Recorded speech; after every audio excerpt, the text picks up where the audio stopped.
En nuestro recorrido por los lugares más emblemáticos, posiblemente turísticos, que tenemos en Aragón, queríamos hacer una pequeña parada en algo que se conocen como las hospederías. Aquellos lugares emblemáticos, antiguos, donde nosotros podemos alojarnos. Pero claro, ya no solamente es un castillo o un palacio que tenga 500, 800 años de historia o más, sino la cantidad de leyendas, de historias, de enigmas que aguardan sus muros, muchas de ellas reales, otras veces ficcionadas. Pero ¿y si hacemos un viaje por lugares donde podemos alojarnos, que estuvo resguardado el Santo Grial durante más de 300 años? Donde los monjes del Císter sin duda dieron forma prácticamente a la Orden de San Benito. Lugares de meditación, lugares de pobreza, lugares de fe. Comenzamos un viaje por las hospederías, ¿por qué no mágicas?, que tiene Aragón. Comienza Abismo.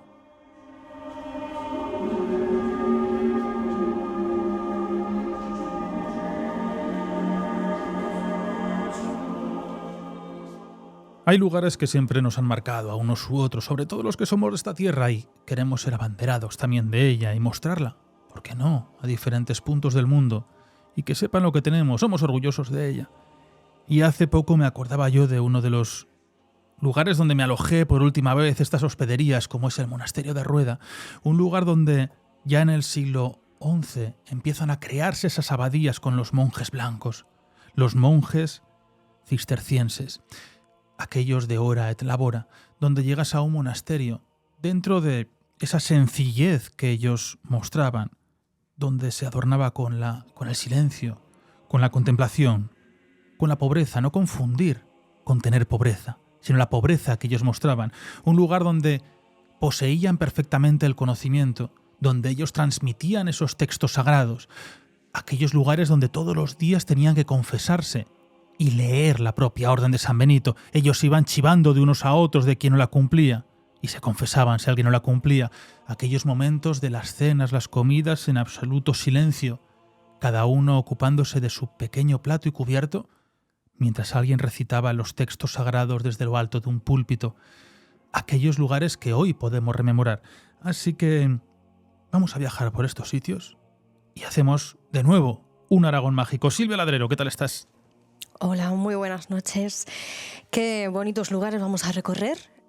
Oye, estamos aprendiendo un montón de turismo mágico de Aragón, de nuestra tierra, que es lo que más nos gusta a nosotros contar, y vamos a compartirla. Bueno, pues hay que traerlo, y para eso tenemos también a otro abanderado de estas tierras aragonesas, como es el profesor Jaime Arenas. ¿Cómo estás?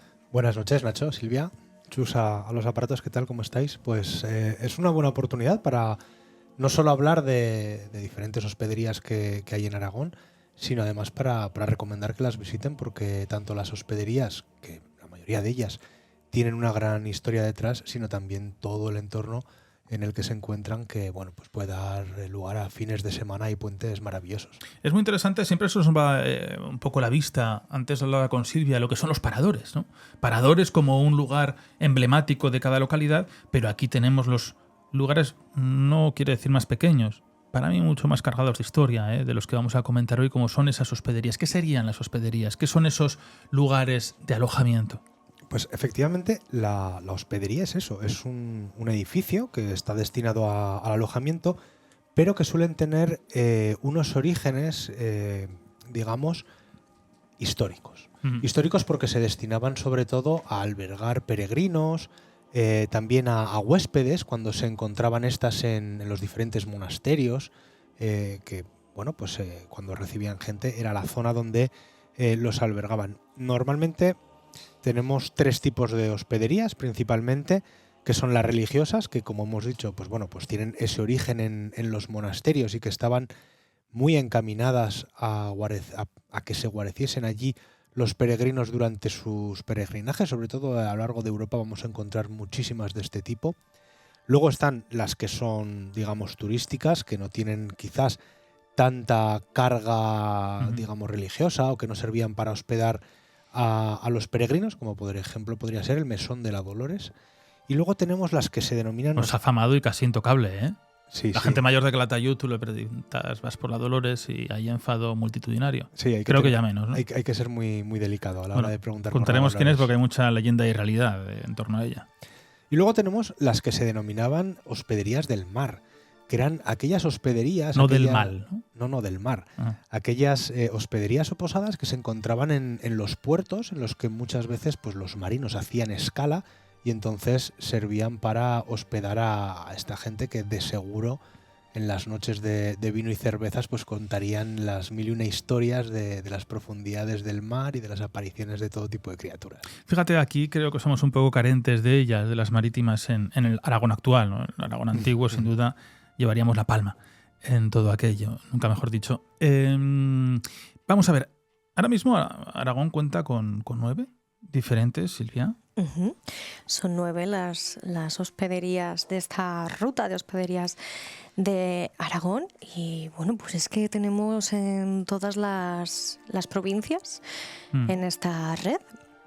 Vamos a ver si podemos abrir esta página web para poder verlas todas. Fíjate. Algo que nos encanta, le llamamos vertebración territorial. Exacto. Entonces, Hasta que no nos dejamos tenemos ninguno. el que ya estabais hablando, el Mesón de la Dolores. Está en Calatayud, Zaragoza. Monasterio de Rueda, también en Zaragoza. Loarre, Huesca. Roda de Isabena, Huesca. Sadabá, Zaragoza. Palacio de Allepuz, que está en Teruel. Y Lesuela del Cid. Lo mismo, Hospedería Palacio del Papa Luna, Zaragoza y San Juan de la Peña, Huesca. El Papa Luna está teniendo muchos programas, ¿eh? Sí, ya hablábamos en el pasado de castillos, ¿no? De este emblemático castillo y que, bueno, pues al final se ha convertido en una hospedería también. Oye, vamos a marchar un poco hacia Bilbilis, Calatayud, una ciudad ya con esas fundaciones de orígenes prácticamente romanos, aquella zona que tenemos en lo alto, incluso el castillo de Ayud, la zona de Bilbilis. Y un lugar también cargado de leyendas, de historias, muchas veces desconocido, porque no nos hemos parado mucho los del mundo del enigma, ¿no? En Calatayud. Creo que es una zona primordial. Antes hablaba de esas ubicaciones del Cister. Tenemos lugares tan maravillosos como aquel que baña el río Piedra, como es el Monasterio de Piedra, muy cerquita también a Calatayud, donde de pronto la ruina se convierte en belleza. Y también es una zona de alojamiento, aunque no es de las que íbamos a destinarnos en nuestras paradas. Pero en Calatayud hay un lugar muy conocido, perfectamente restaurado, donde tenemos un viaje en el tiempo a un lugar clásico de ese Aragón de hace 100 años, donde se detienen esas grandes cocinas, esas grandes chimeneas, esos grandes salones, y en medio de un pequeño claustro en forma de patio tenemos los diferentes habitáculos cargados de historias. Nos puede recordar a historias de enamoramientos, de muertes también, pero parece que hay algo más allá. Pues efectivamente, Nacho, el Mesón de la Dolores, situado en pleno casco histórico de Calatayud, hace honor a María de los Dolores Peinador Narbión, la famosa Dolores, ¿no? Conocida por todos por aquella copla. Nació en Calatayud el 13 de mayo de 1819 y era de una familia que, bueno, pues se podría decir pudiente o acomodada cuando menos. ¿Qué ocurre? Cuando muere su madre, bueno, pues le deja una herencia bastante grande, pero el padre de ella se niega a entregársela. Claro, ella se siente no solo ofendida, sino también traicionada por su padre y decide casarse con el primer hombre de los que la pretenden. Esto para el padre era una afrenta increíble. ¿Por qué? Porque la persona con la que se casa, Esteban Tobar, era tan solo un exteniente granadino. El matrimonio, bueno, pues le abre las puertas a poder, digamos, llevar una vida más cómoda, no tan, digamos, al día a día como le había dejado su padre al negarle la herencia de su madre. Pero, ¿qué pasa? Que durante el tiempo se transcurren precisamente por la herencia de la madre los litigios contra el padre. Y esto, quieras que no, al final va socavando su situación económica, los de ya no solo suyos, sino también los de su pareja, es decir, del matrimonio. Con lo cual, la pareja, el matrimonio, que ya tenía 4 hijos, pues digamos que empiezan un poco a hacer que los cónyuges se separen entre ellos o se distancien, mejor dicho, y cuentan las malas lenguas que es cuando nuestra querida protagonista busca pues el cariño, podríamos decir, fuera de las puertas del hogar. De ahí quizás podrían venir un poco esa copla, ¿no? que con tanta delicadeza hay que mencionar en Calatayud. Como, bueno, los rumores empiezan a ser, bueno, pues muy numerosos y al final, pues esos rumores lo que están haciendo es, digamos, dañar el honor de Dolores.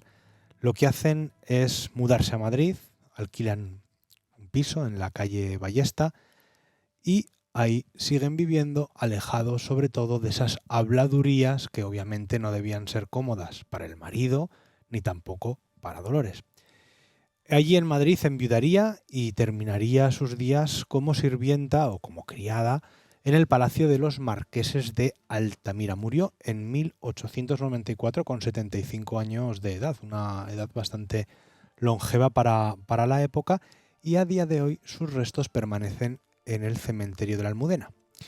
Pero esta, que sería un poco la historia, digamos, real de María Dolores Peinador Narbión, se mezcla con esa leyenda de que se basa en una copla anónima sobre esas aventuras y desventuras de una bellísima y bondadosa joven que, por lo visto, era mesonera, servía en un mesón en Calatayud. Decían que entre los diferentes pretendientes que tenía, porque debía ser muy guapa, pues había un barbero llamado Melchor, un rico mercader que se llamaba Patricio e incluso un sargento que se llamaba Rojas. Pero, ¿qué ocurre?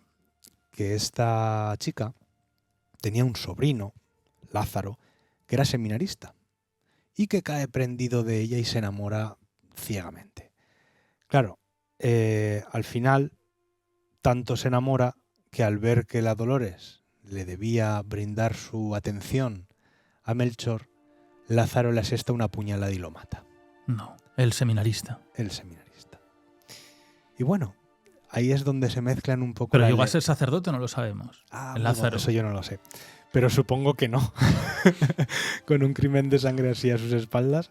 Pero esta es un poco la leyenda, ¿no? La mezcla que nos ha llegado a nuestros días de la historia real que se conoce, y además hay un museo en el Mesón que cuenta la historia de la verdadera María Dolores, y además hace un poco de repaso sobre las actuaciones que ha habido en el cine con actrices, por ejemplo, que era Concha Piquer, me parece que interpreta a la Dolores en una película, y bueno, hacen un poco pues del repaso de la cinematografía, Eso de la historia. hará años, de aquello.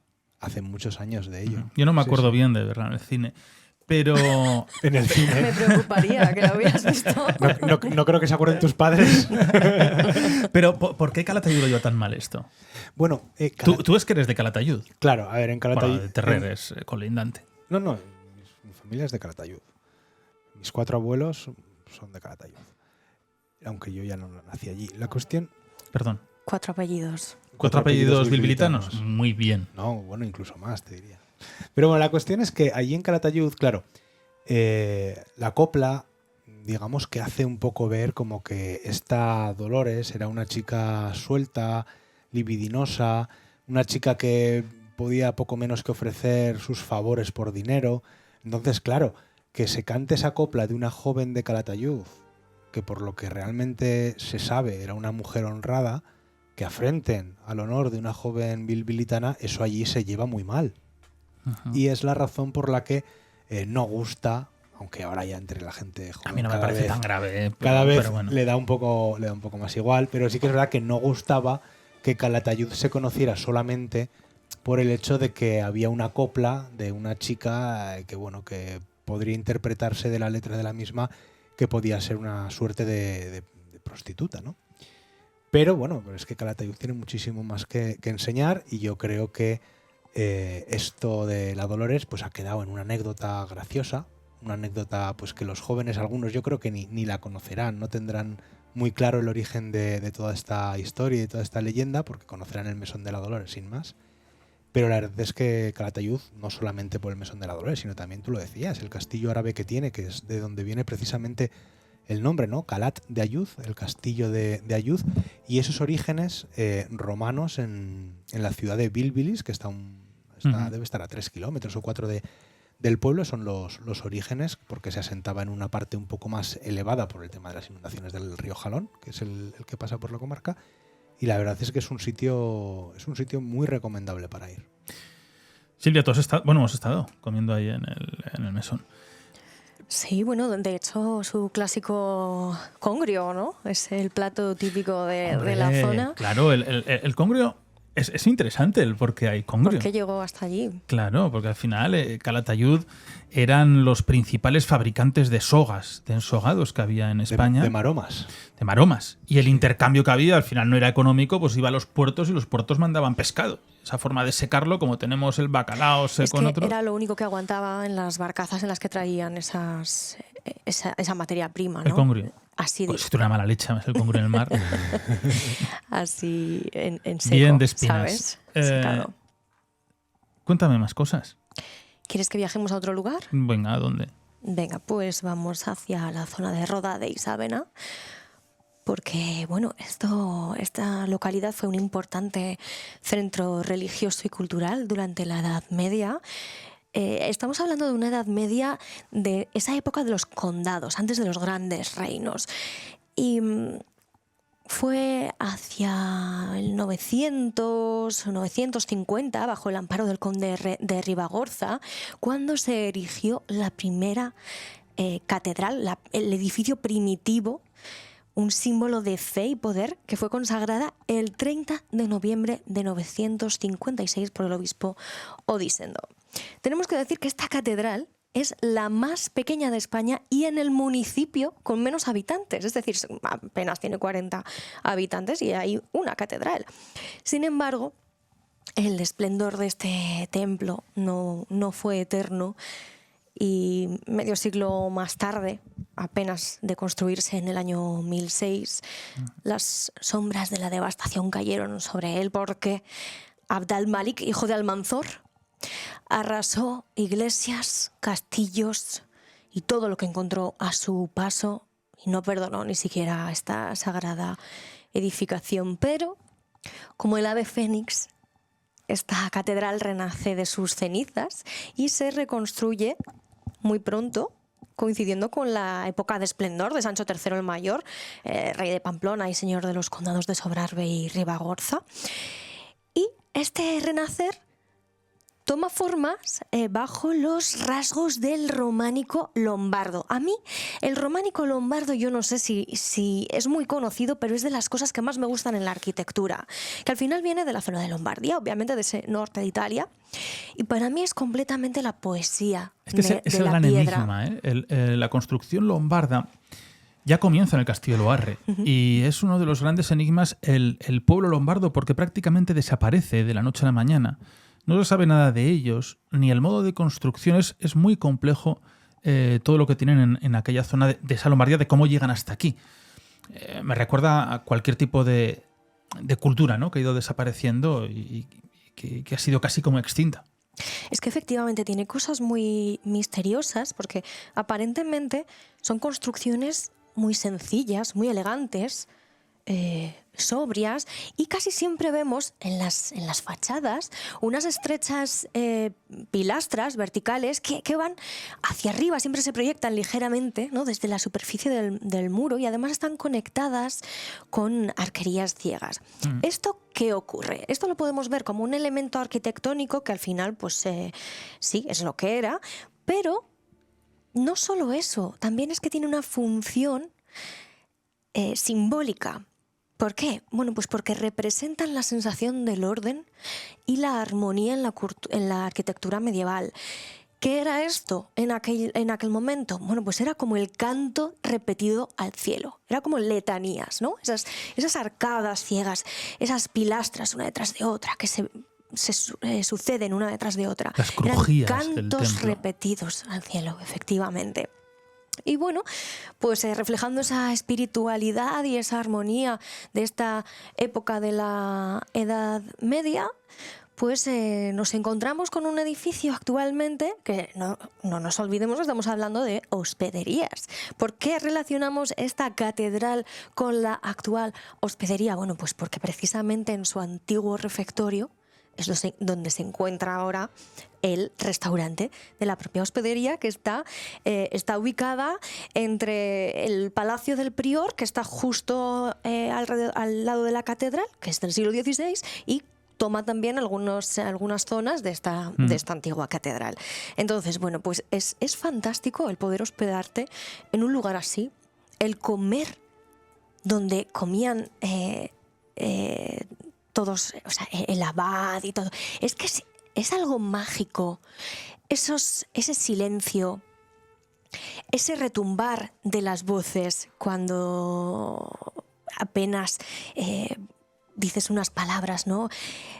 Es algo que yo creo que caracteriza mucho a esta hospedería, que además está en un entorno, pues nos podemos imaginar, ¿no? Una villa de esta época, del 950, bueno, pues castillos, puentes medievales, pequeñas ermitas y una naturaleza que, bueno, es digna, desde luego, de vivirla. Un destino perfecto, ¿no? Pero que aparte, esta catedral la podemos relacionar con otro enigma, que son los robos de Eric el Belga, de 1979. ¿Por qué? Bueno, pues porque en esta catedral se encontraba la silla de San Ramón del siglo IX, y que este famosísimo ladrón de antigüedades, y sobre todo de antigüedades eclesiásticas, pues en 1979, junto a su banda, cogió y la fragmentó en diferentes piezas para poder venderla de forma más fácil. Y la única foto que existe de la silla completa es de 1930, gracias a una fotografía del Fondo Zubillaga-Espasa. Y bueno, se han ido recuperando a lo largo del tiempo, pero al final estamos hablando de una pieza que estaba considerada como uno de los más bellos muebles de todos los tiempos, ¿eh? Ojo, esto fue calificado por Mayer como obra única y de gran rareza. Es muy interesante lo de Eric el Belga. Él fallece, yo lo conocí, él fallece hace no mucho, en el 2020 en Málaga.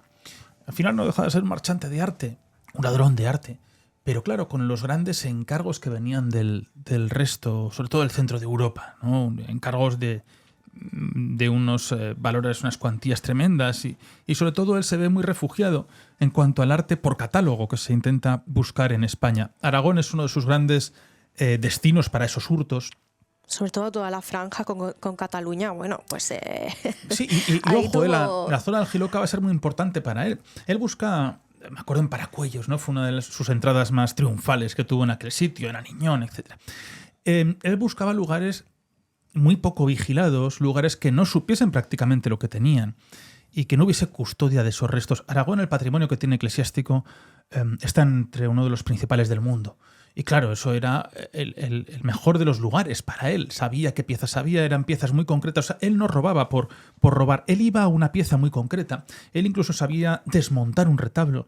Nadie se enteraba de nada. Por eso luego se trazó de que posiblemente había bastante gente involucrada. No puede ser que en un pueblo, que cualquier mínimo ruido en una iglesia despierte a los vecinos, entrase él medianoche, desmontase un retablo y se lo llevase, ¿no? Y por la mañana llegase y no había retablo. Es muy surrealista, pero estamos en una época muy reciente con esos robos de arte. Merece la pena hacer un programa sobre Eric el Belga. Tiene obviamente, sus detractores. Alguno me dirá que no sé por qué hablo de Eric el Belga. Pero él luego se intentó reconciliar con todos los sitios donde había robado, que ya no se podían guardar esas piezas, no se pueden devolver, e hizo reproducciones muy fidedignas. Él era un grandísimo pintor también, e hizo cuadros muy, muy similares o intentaba plasmar aquello, ¿no? Fue una forma de redimir sus pecados en esa última época. Es un personaje muy curioso. Pero fíjate, en Roda de Isávena encontramos la catedral de la localidad más pequeña de España en cuanto a catedral. Es muy curioso, ¿eh? Y con uno de los obispos más importantes que tuvo, como fue Ramiro I. Hay que recordar que en el programa anterior de Castillos hablamos de Alfonso I el Batallador. Él, cuando fallece y cae, ¿no?, ese reinado suyo, lo hereda su hermano Ramiro, que era monje. Un monje que sabía de gobernar un reino, no sabía nada. Y más encima de... Ramiro II. Perdón, Ramiro II el monje. Exacto, Ramiro I fue el creador de esta estirpe. Sí. Entonces Ramiro II, y él hereda todo este tema, y hay un problema increíble, ¿no? Él va de Roda de Isávena, parte hacia Huesca, y hay un problema tremendo, y es que todos los nobles se rebelan, porque dicen que él no puede dominar un reino como es el de Aragón. Y él decide esa leyenda que cuenta que habla con su abad, el padrino que él tenía, y le recomendó impartir justicia pasando a los nobles por cuchillo. Y 13 nobles fueron degollados, les decapitados para generar lo que se conoce como la campana de Huesca. La campana de Huesca, esa leyenda que cuenta, que ahora mismo está en el Museo Provincial de Huesca, se supone que aparecerían las 12 cabezas en un círculo y la 13ª, que aparecería la del obispo, que estaría colgando de una soga en lo alto. Es una campana simbólica, pero dicen que es la campana que más lejos se escuchó en el mundo. A ver quién no escucha el sonido de esa campana de decapitación, y lo que consiguió es que se apaciguase todo el pueblo y tuviesen pleitesía ante el rey. Y al final todo esto viene desde Roda de Isábena, es uno de esos comienzos. Por eso esos lugares donde nos podemos dirigir tienen una historia cargadísima, y cerrar los ojos, imaginarte esas historias reales de caballeros, de reyes, de obispos, casi de papas, en el siglo XI. Ojo, que estamos en una época siglo XI, siglo XII. Es que son lugares casi milenarios. Y es maravilloso esa conservación que tienen a día de hoy. Fíjate, Nacho, que también es muy importante la Catedral de Roda de Isábena, porque allí se custodiaba el Códice de Roda, o Códice Rotense, que fue un manuscrito que estaba escrito aproximadamente en el año 990, seguramente no en Roda de Isábena, sino en algún scriptorium navarro, y que además es una de las mejores muestras que existen de letra visigótica en tirada. Es verdad que hay unas pocas páginas que están redactadas en doble columna, pero la mayoría del códice lo está a línea tirada visigótica, y solo para los ojos, y es un espectáculo. Pero ¿por qué es importante este códice? Es importante porque es uno de los documentos, fíjate, estamos hablando de finales del siglo X, en los que se cuentan la historia de las estirpes, de los reyes y de los condes de las coronas de Navarra y Aragón, y supone una fuente histórica brutal, más allá, por supuesto, de que es un documento realmente viejo. Pero además es extenso, porque tiene... ¿Nos lo vas a leer, Jaime, en visigodo? 232 folios. No lo voy a leer. Bueno, ¿alguna frase? No. Vaya. Pues si nos lees hasta en chino. Ya, pero no. Pero bueno, es un documento que ahora está en la biblioteca de la Academia Real de Historia de Madrid, pero que desde luego pues es de los principales para conocer la historia española de aquella época, ¿no? Bueno, pues hablando de reyes, vamos a por uno de los elementos que ya hablamos en otro programa, tan custodiados por los reyes, sobre todo de Aragón.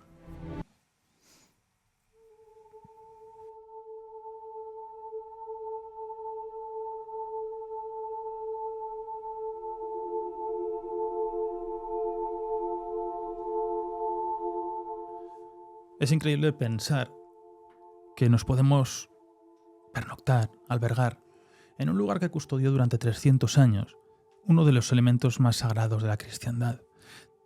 Es un elemento de primer nivel. Es aquella copa con la que, en ese momento de la última cena, se compartió el vino entre los discípulos. Era aquel momento en el que Jesús lo que hacía era sellar la eterna alianza entre ellos, sellar la fe, ese nacimiento del cristianismo. En ese momento, cuando Él reparte ese santo grial, ese santo cáliz, ese alzar con el milagro de la transubstanciación, esa materialización del vino en sangre. Qué curioso que esa materialización del vino en sangre, unos días después, cuando el Viernes Santo, en la hora nona, Él es crucificado en lo alto del monte Gólgota, aquel que pagó su sepulcro, un tal José de Arimatea, cogió ese mismo cáliz y lo dejó después de que Longinos, aquel romano, metiese esa lanzada en su costado derecho, cayendo y brotando ese agua con esa sangre, y recogió la propia sangre en ese cuenco sagrado. Un cuenco que no solo se firmó y se selló ese pacto de la alianza, sino que cogió la sangre de una vez muerto Cristo. Aquella sangre que le devolvió la vista incluso al propio Longinos. Al final se conoce como uno de los elementos de poder más importantes de la cristiandad.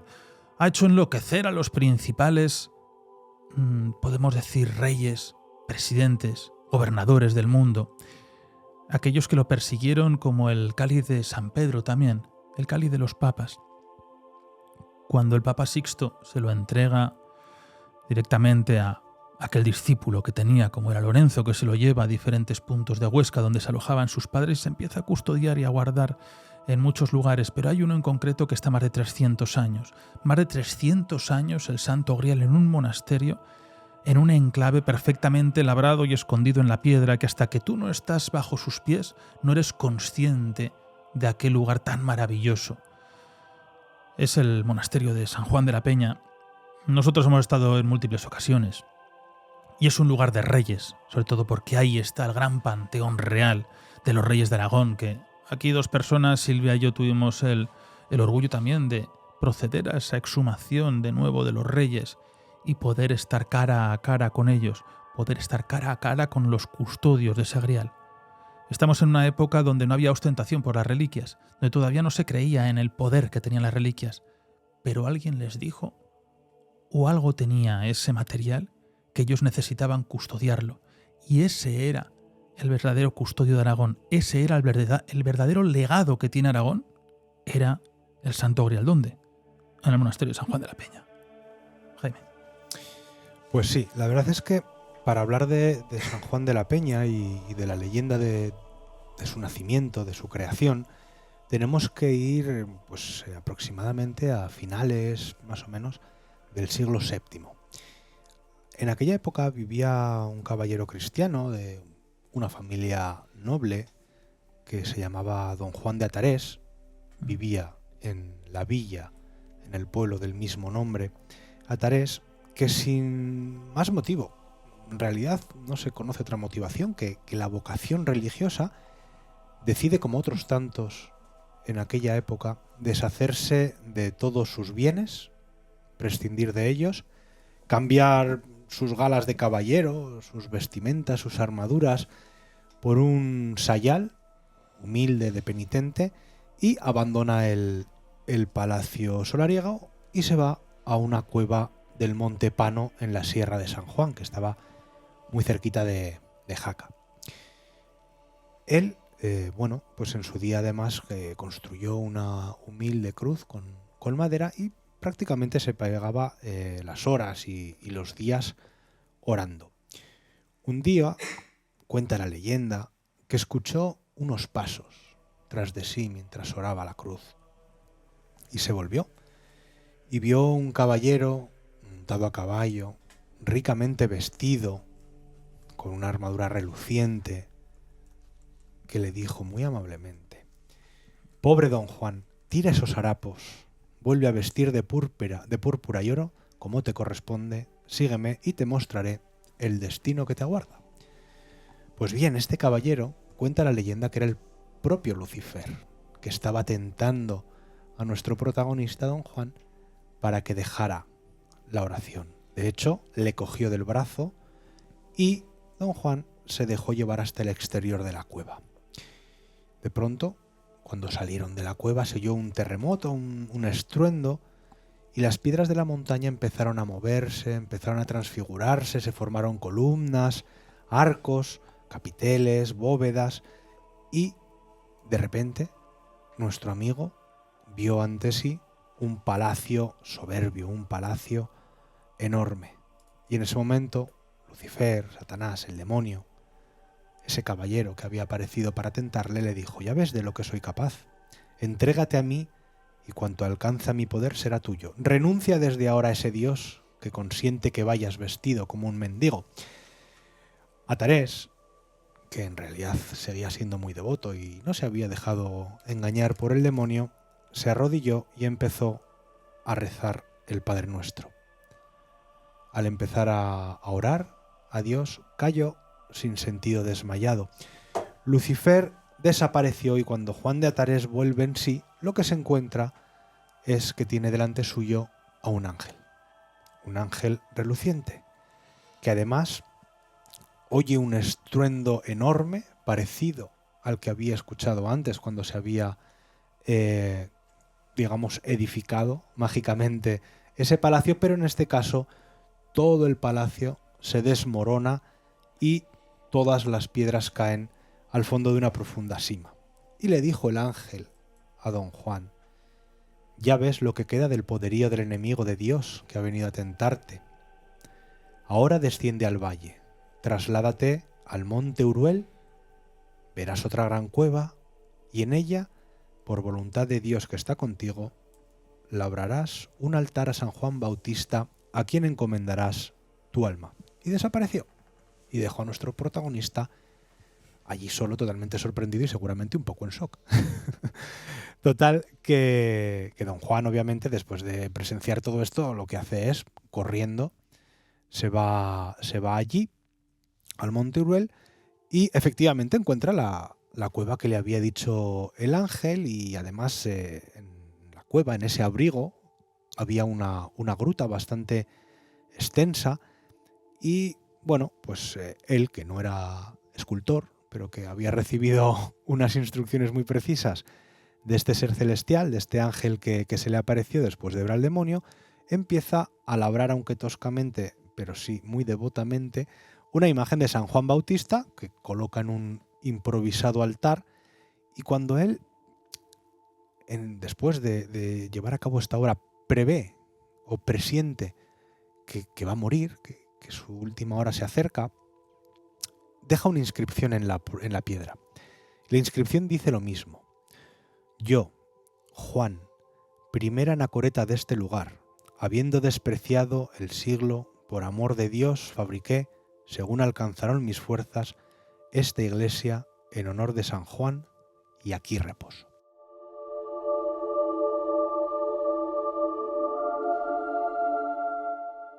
Pues bien, tiempo después había unos nobles que tenían una fortaleza en uno de los montes cercanos, donde había estado don Juan, donde había construido ese pequeño altar a San Juan, y bueno, pues eran un padre y dos hijos. Los hijos se llamaban Félix y Boto. Una tarde de otoño, en uno de los primeros años del siglo VIII, Boto pues salió de caza a caballo, que es lo que hace la gente cuando tiene un castillo, caballo, tierras, pues se van de caza. Sí, lo normal. Y entonces divisa la presa, en este caso un ciervo, se lanza corriendo contra él, porque obviamente el ciervo, en cuanto lo vio, emprendió la huida, pero en esa huida el ciervo, que iba a lo loco, cayó a un abismo. Boto en ese momento llevaba a su caballo totalmente lanzado a la carrera y dice: bueno, pues me parece que voy detrás del ciervo. Entonces en ese momento se pone a rezar y se encomienda a San Juan Bautista. Y en el momento en el que empieza a rezar y se encomienda a San Juan Bautista, el caballo clava las patas y se queda rampante justo en el precipicio, salvando así la vida de Boto. Total, Boto, que obviamente sabía que el ciervo no había podido sobrevivir a dicha caída, porque era un precipicio bastante pronunciado, pues dice: bueno, pues vamos a ver dónde está. Desciende pues por lo típico, las típicas zarzas, matorrales, las piedras que había por allí. Bueno, pues un poco imprudente por su parte. Ya sabes que a mí en la montaña me gusta tener un poco de cuidado, pero bueno, la cuestión es que él llega, y cuando llega abajo del todo, a ese abismo, a ese precipicio por donde se había tirado el ciervo en un desesperado intento de huida, se encuentra con una cueva. Obviamente era la cueva donde había estado Atarés. Y entra allí y se encuentra precisamente el cadáver de nuestro amigo, de ese ermitaño, con la cabeza apoyada sobre una piedra en la que aparecía pues la inscripción que antes hemos comentado, ¿no? Así que el noble Boto se puso en oración, pues dio sepultura al cadáver, salió de la cueva, se volvió a donde estaba esperándole su hermano, además impaciente, porque decía: mi hermano casi se mata por aquí y consigue no matarse, pero baja a por el ciervo. Bueno, pues le cuenta todo a su hermano, y entonces toman la misma decisión que Atarés. Ceden todo a los pobres y se retiran a esa cueva para consagrarse a la oración y a la penitencia. Lo mismo hicieron poco después unos anacoretas de Zaragoza llamados, no se sabe muy bien, uno era Marcelo, el otro no se sabe muy bien si era Benedicto o Benito, pero más o menos es lo mismo y nos vamos a quedar con Benedicto, que me gusta más. Total, que entre los años 716 y 724, de repente vieron cómo 300 cristianos entraban en la cueva para ponerse bajo el amparo de los 4 cenobitas. Ya estaban Boto, Félix, Benedicto y Marcelo. ¿Por qué? Porque iban huyendo de una invasión musulmana. Total, que durante unos días estuvieron celebrando pues varias vigilias, orando, pues lo típico, ¿no? Hacían ayunos, penitencias varias, con ese ánimo de poder implorar a Dios un auxilio divino, y después dijeron, oye, esto, fíjate, lo aconsejaron los ermitaños, ¿no? Dijeron, vamos a organizarnos y a hacer frente a los enemigos y a organizar una monarquía. Y en esa inmensa cueva, en la que hoy conocemos como San Juan de la Peña, proclamaron al primer rey de Sobralbe, don García Jiménez, señor de Amezcoa y Abárzuza.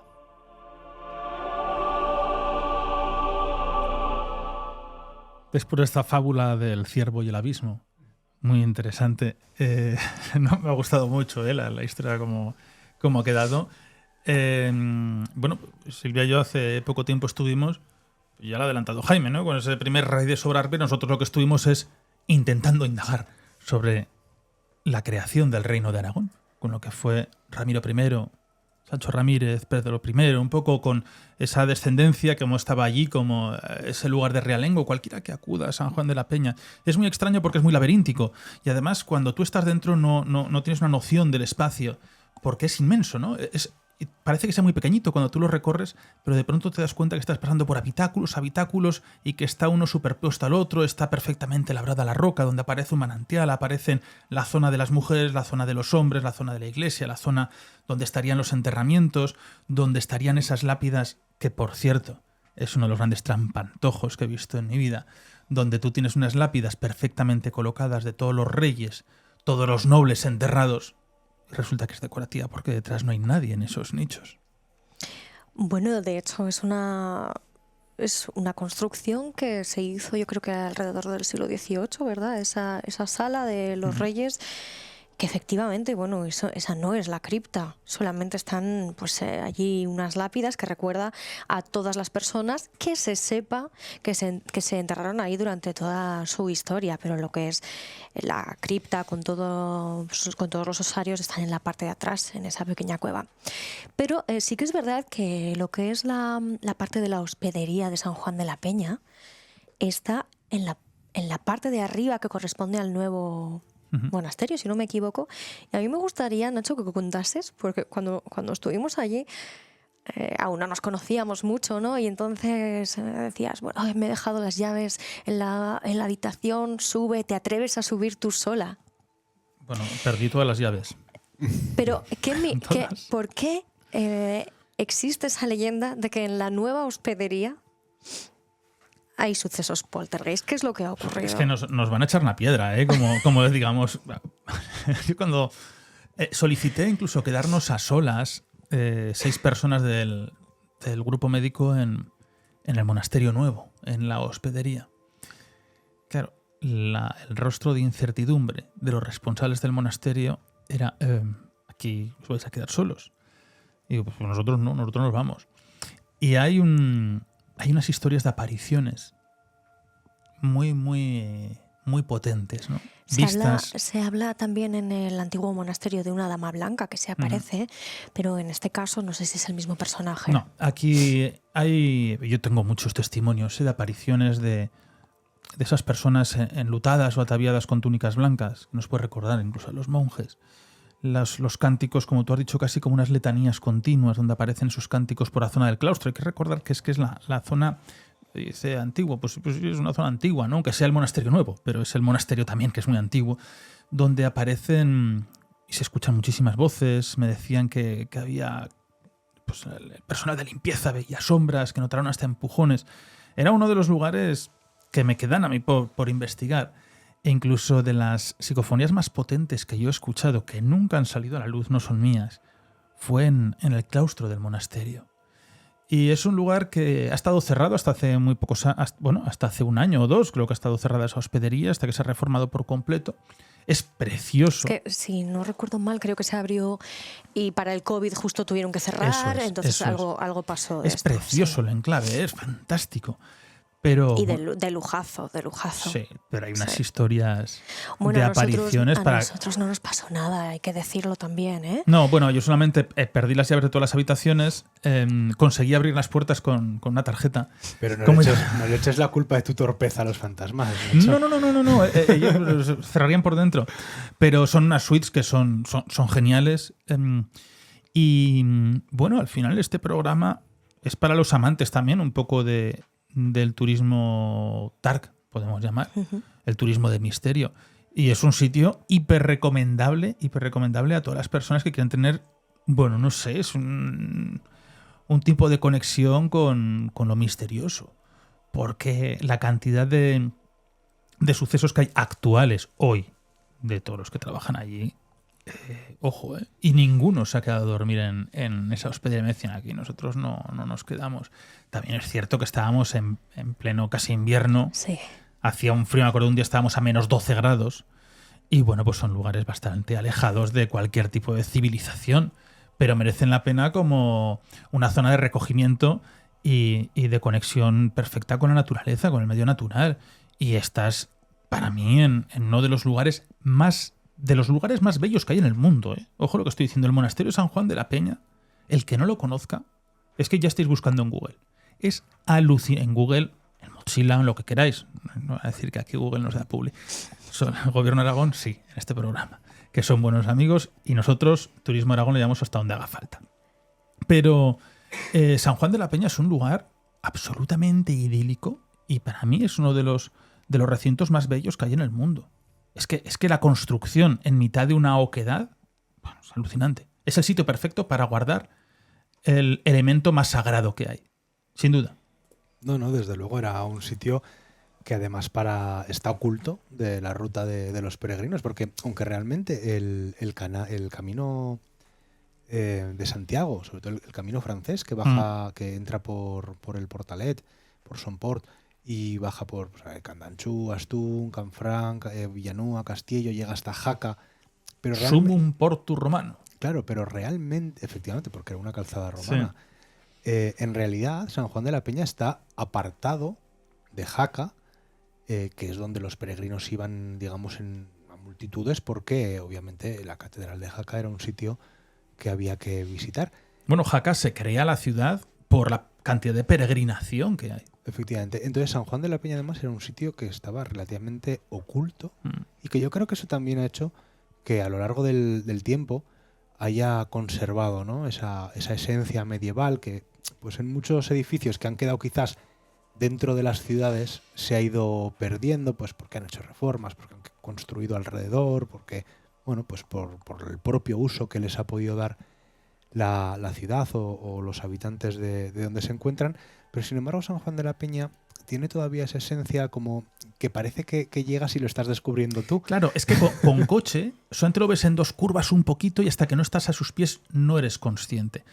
Si nos vamos a épocas anteriores donde no existían carreteras, te tenían que guiar seguro hasta ese lugar. Tú no lo conseguirías encontrar. Es que desde la localidad de abajo, Santa Cruz de las Heros, tú no ves el monasterio. Tú ves una zona boscosa, escarpada, completamente boscosa, una vegetación muy profunda y de pronto te encuentras con una construcción, con un claustro a la intemperie que antes estaría cubierto. Es que es alucinante. Es alucinante ese sitio. No, desde luego. Y además es un sitio, bueno, pues en el Valle del Aragón, que es el germen, ¿no? de lo que luego fue el Reino de Aragón y la Corona de Aragón. O sea, es que estamos hablando del principio de la Reconquista, del principio de la vuelta de la cristiandad a la península ibérica, que se gestó en esos valles pirenaicos donde habían quedado acantonados los últimos visigodos cristianos, ¿no? Frente al avance musulmán que tantos siglos estuvo en la península ibérica, en lo que ellos denominaron Al-Ándalus, que por cierto hoy he visto unos cuantos tweets de que... ¿Qué ha pasado? De que Al-Ándalus va a volver a ser... ¿Al-Ándalus otra vez? Sí, que la península ibérica va a volver a ser Al-Ándalus. Toda esta gente de Siria está ahora promoviendo venir aquí corriendo. para hacerlo y realmente ese fue el germen de la vuelta. Fíjate que a mí San Juan de la Peña me recuerda mucho a otra construcción muy turística en el mundo y que todo el mundo quiere viajar allí, que es Petra. Al final no deja de estar construido en la propia roca. Y bueno, un escenario también muy de Indiana Jones, ¿no? Pues aquí lo tenemos. Y encima el Grial. Y encima albergando el Santo Grial. Un lugar sagrado, un lugar de realengo. Que es una de las cosas que a mí me sorprende de la película precisamente de Indiana Jones, ¿no? Y es que con todo lo que se documentaba para hacer George Lucas and Company para hacer estas películas, que no pasaran por Aragón, que no pasaran ni siquiera por Valencia, ¿no? Que se supone que es donde está el Santo Grial que pasó por Aragón.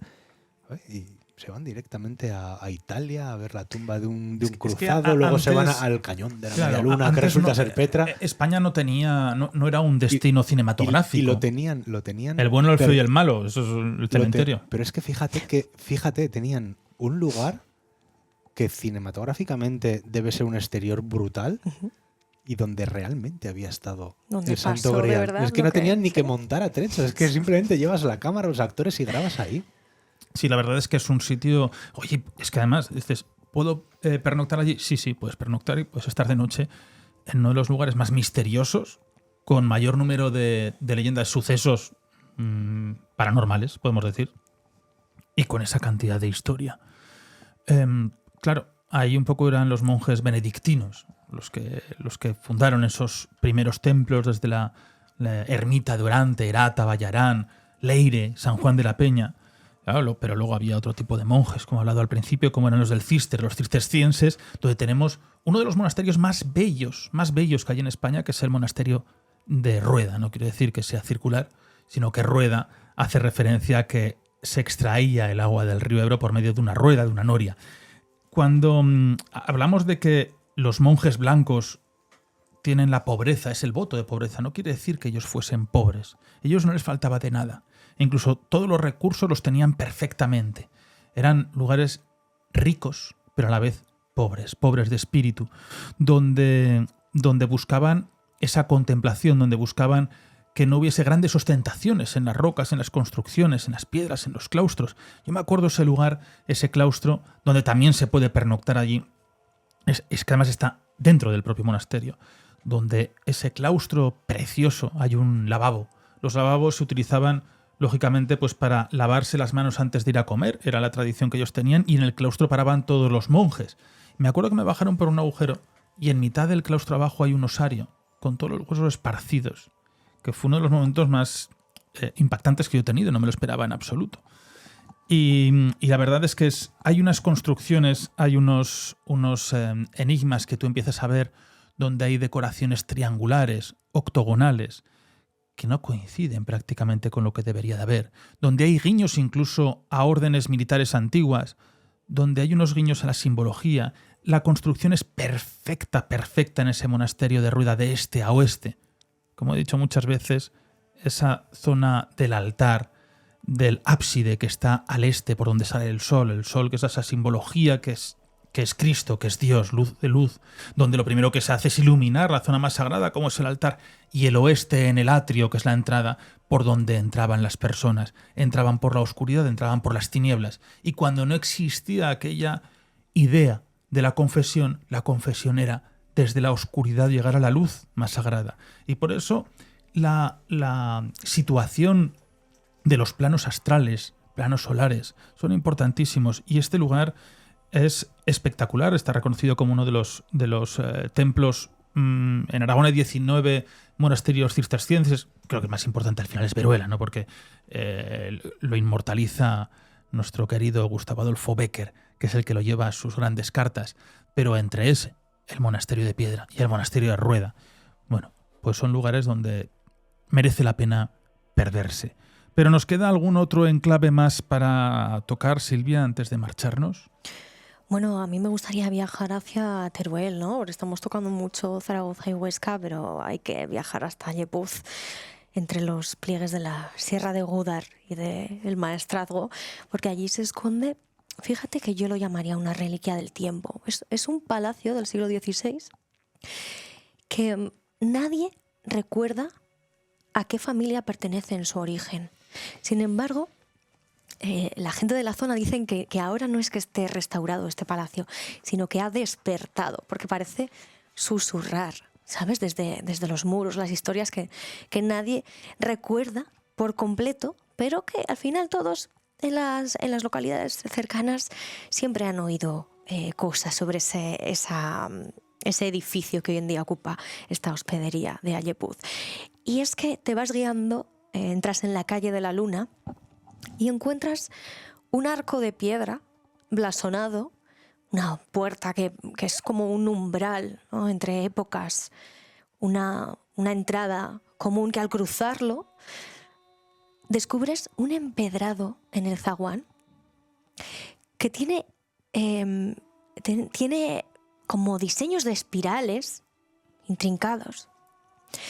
Y parece que lo que tienes que hacer es descubrir un misterio y solucionarlo, resolverlo conforme vas andando para poder llegar hasta la zona de la escalera, porque además tiene como unas formas de mapa, es como un escape room de la época, pero que aún hoy en día no se sabe qué enigma esconde detrás. ¿De cuándo estamos hablando, más o menos? Del siglo XVI.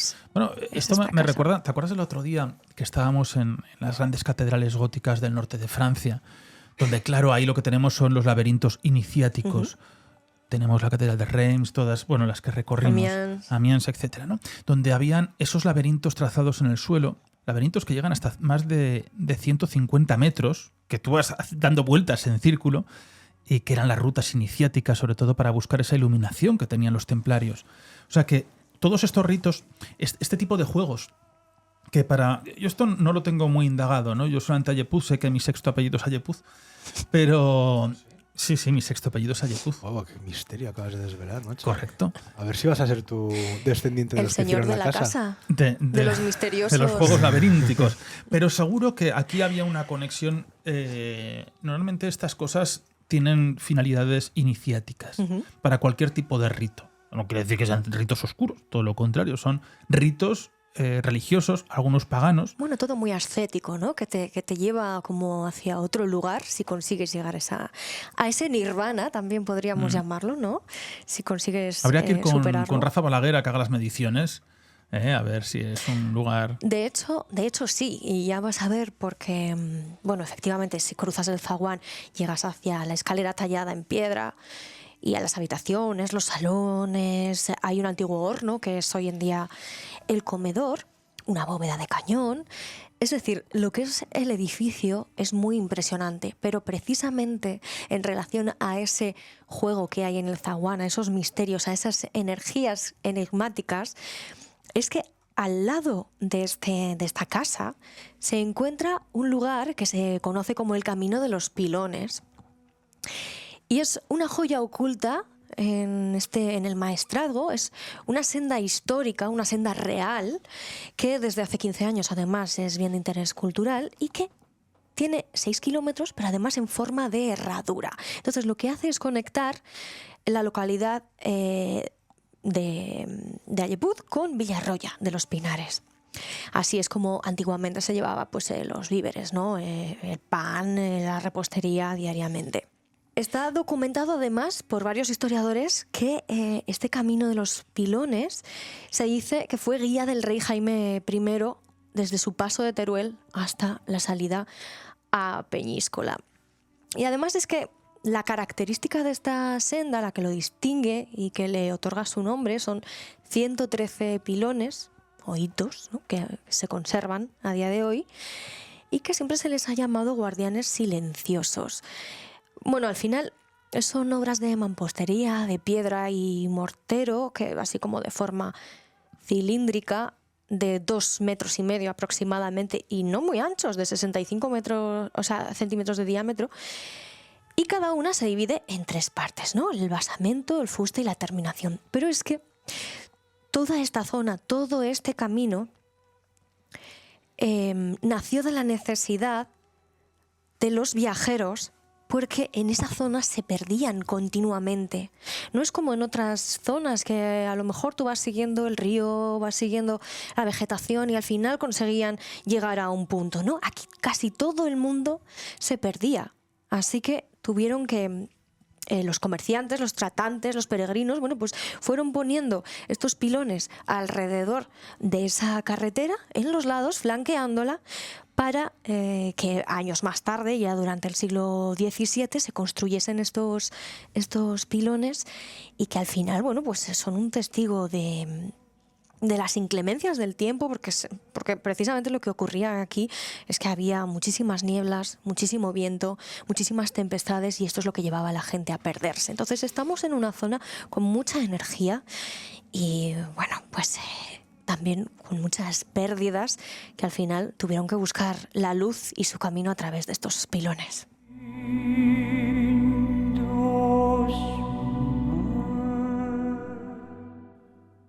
Como si en lo alto de una montaña nos encontrásemos, donde aquellos hitos que piedra con piedra se van creando para encontrar los caminos, cuando la visibilidad lo hace imposible, cuando la tempestad, cuando las nieves, las ventiscas. Pues al final, casi como en Zaragoza, que había una leyenda, una historia real, ¿no? Esa campana de los perdidos, los faros en lo alto de los campanarios, en las salidas de las localidades, para encontrar las puertas de acceso, para encontrar el regreso, aquellos que salían al campo a trabajar y que se guiaban con las horas de luz cuando se perdían. Pues parece que estos grandes hitos, con esos tamaños dimensionales, en plena noche, con sus sombras, con sus más de 2,5 metros, casi fantasmagóricas, como te van guiando y marcando el recorrido. Jaime, no sé si tenemos mucho más para comentar. Silvia, se le ha reiniciado el ordenador. Bueno, podríamos seguir hablando de diferentes hospederías en Aragón, pero sí que es verdad que yo quería comentar un poco acerca de esta de Ayeput, porque me resulta curioso que, aunque son atemporáneos, es de sobra conocido que el maestrazgo era territorio templario, ¿verdad? Y es curioso, cuando menos, que Jaime I de Aragón, que fue criado por los templarios en el castillo de Monzón, pasara por Ayeput, donde casualmente los templarios, que eran guardianes de caminos, y ahora ya no hay caballos templarios, hay hitos, hay pivotes, ¿no? Pero es que además estaba recordando que los templarios, a los que se asocia con el juego de la oca, eran muy dados a construir laberintos en el suelo de sus iglesias, que efectivamente, como tú has comentado antes, eran ritos iniciáticos. Eran laberintos, que la gente no se imagine un laberinto de paredes, eran laberintos con las baldosas, ¿no? Que tenías que ir recorriendo muchas veces en espiral, o que te llevaban a enfrentarte de cara a la imagen de un santo o del propio Cristo, y que a veces hacían las veces, como digo, por ejemplo, el juego de la oca, de guía espiritual, ¿no? De hecho, siempre se ha dicho que el juego de la oca no es más que un mapa, una guía del Camino de Santiago. Por lo cual me sorprende, porque yo no conocía este dato, que precisamente en esa casa en Ayeput se hagan este tipo de juegos con las piedras que conforman el suelo de... El zaguán. El suelo del zaguán, cuando precisamente estamos en un territorio templario donde eso sí que se hacía a modo iniciático o ritual. Pues muy interesante, y merecería la pena acercarnos a poder contemplar ese lugar, ¿no? Si nos enfrenta ante algo, o las personas sensibles, ¿por qué no?, atravesar ya esos recorridos extraños. Nos quedan, ¿qué otros? Bueno, nos queda por ahí la de Loarre, que también estuvimos hace no mucho, la de Sádava, pero es que al final... Bueno, la de Llueca, ¿no? Que estaríamos con el Papa Luna. Al final también podemos estar en los lugares donde estuvieron los restos del Papa Luna. Aquellos restos, como dijimos en el programa anterior, restos malditos, restos, reliquias excomulgadas, reliquias mal vistas por la Iglesia, pero que son de un Papa. ¿Esto cómo se hace? ¿Esto cómo se entiende? Eso existe hoy, que lo tenemos en Sabiñán. Tenemos esa zona de Loarre con el castillo, para mí, el castillo, el paradigma más espectacular que podemos tener en el mundo. Es el castillo mejor conservado del mundo de su época, sin ninguna duda. Y lo tenemos allí. Y tenemos otros tantos lugares maravillosos para poder seguir recorriendo. Pero nosotros nos marchamos y nos despedimos porque estamos ya en esta recta final. Así que, nuestro querido Jaime Arenas, muchas gracias. Muchas gracias, Nacho, y no me iré sin recomendar a la gente que vaya también al Hotel y Spa Palacio Matutano d'Audén, en Iglesuela del Cid. Es una de estas hospederías de las que hoy hemos hablado, porque es un sitio para ir a darse un capricho. Bueno, de verdad. Y gastronómico también. ¿Has estado, no? Sí, he estado y es un sitio precioso, tranquilo, en el que te cuidan y bueno, pues para estar un fin de semana, pues eso, pensando en uno mismo o en pareja. Bueno, pues pensaremos en uno mismo o en pareja. Silvia. Pues sí, pensaremos en uno mismo, pero que son lugares maravillosos y, oye, pues hay que visitarlos, desde luego, que hay muchísima historia y mucha magia en cada una de estas edificaciones y sus paredes.